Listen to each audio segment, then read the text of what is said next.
माननीय व्यासपीठ, गुरुजन वर्ग आणि माझ्या बालमित्र मैत्रिणींनो, आज 26 जानेवारी सर्वप्रथम तुम्हा सर्वांना 76व्या प्रजासत्ताक दिनाच्या हार्दिक शुभेच्छा।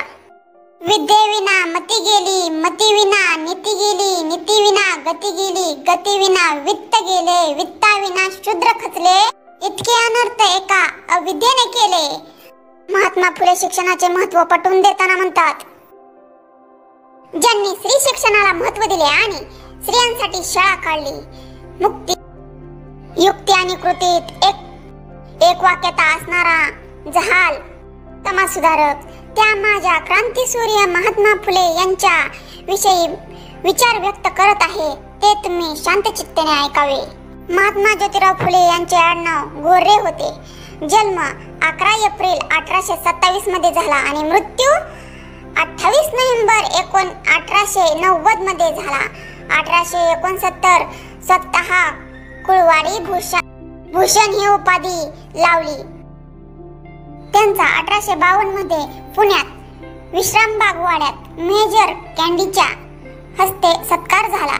त्यांना 21 मे 1888 वयाच्या 60 वर्षे पूर्ण केल्याबद्दल राव बहादूर पेडेकर यांच्या हस्ते महात्मा ही पदवी दिली। महात्मा ज्योतिराव फुले यांचा जीवन परिचय। आधुनिक महाराष्ट्रातील आद्य समाजसुधारक म्हणून महात्मा ज्योतिराव फुले यांना ओळखले जात असे।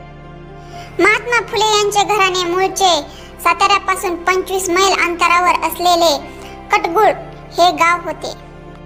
महात्मा ज्योतिराव फुले यांचे शिक्षण।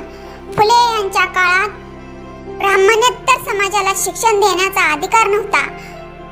गोविंदराव यांनी इसवी सन 1834 मध्ये ज्योतिबांना मराठी शाळेत घातले, परंतु फुले यांच्या शाळेत जाणे काही उच्चवर्णीयांना आवडले नाही, कारण शिक्षण हा केवळ आपलाच अधिकार आहे असे त्यांचे म्हणणे होते। अशाही परिस्थितीत महात्मा फुलेंनी 1834 ते 1838 हे 4 वर्ष तरी आपले प्राथमिक शिक्षण पूर्ण केले। 4थे वर्ष पूर्ण झाल्यानंतर काही कालावधीपर्यंत महात्मा फुलेंचे शिक्षण थांबले। इसवी सन 1841 मध्ये वयाच्या 14व्या वर्षी पुन्हा गोविंदरावांनी स्कॉटिश कमिशनर यांच्या इंग्रजी शाळेत घातले।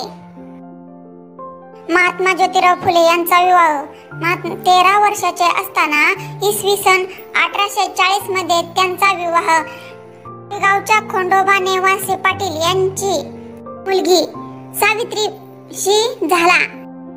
त्यावेळी सावित्रीचे वय 8 वर्षाचे होते।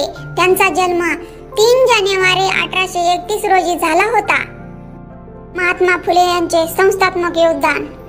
3 ऑगस्ट 1848 मध्ये पुणे येथे भिडे वाड्यात मुलींची पहिली शाळा सुरू केली। 4 मार्च 1851 मध्ये पुणे येथे बुधवार पेठेत मुलींची दुसरी शाळा सुरू केली। रास्ता पेठेत मुलींची तिसरी शाळा सुरू केली। 1852 मध्ये अस्पृश्य मुलींसाठी शाळा सुरू केली। 1855 मध्ये त्यांनी प्रौढांसाठी रात्रशाळा सुरू केली। 1863 मध्ये बाल हत्या प्रतिबंध गृह। 1877 मध्ये दुष्काळ पीडित विद्यार्थ्यांसाठी कणकवली येथे कॅम्प सुरू केला। 10 सप्टेंबर 1853 मध्ये महार मांग इत्यादी लोकांस विद्या शिकवणारी संस्था स्थापन केली। 24 सप्टेंबर 1873 मध्ये सत्यशोधक समाजाची स्थापना केली। व्हिक्टोरिया अनाथ आश्रमाची स्थापना केली। 1880 मध्ये महात्मा फुले यांच्या प्रेरणेने ना. मे. लोखंडे भारतातील पहिली कामगार संघटना मिल हँड असोसिएशन स्थापन केली। महात्मा फुले यांचे लेखन। 1855 मध्ये तृतीय रत्न नाटक शूद्रांच्या स्थितीचे वर्णन। 1868 मध्ये ब्राह्मणांचे कसब।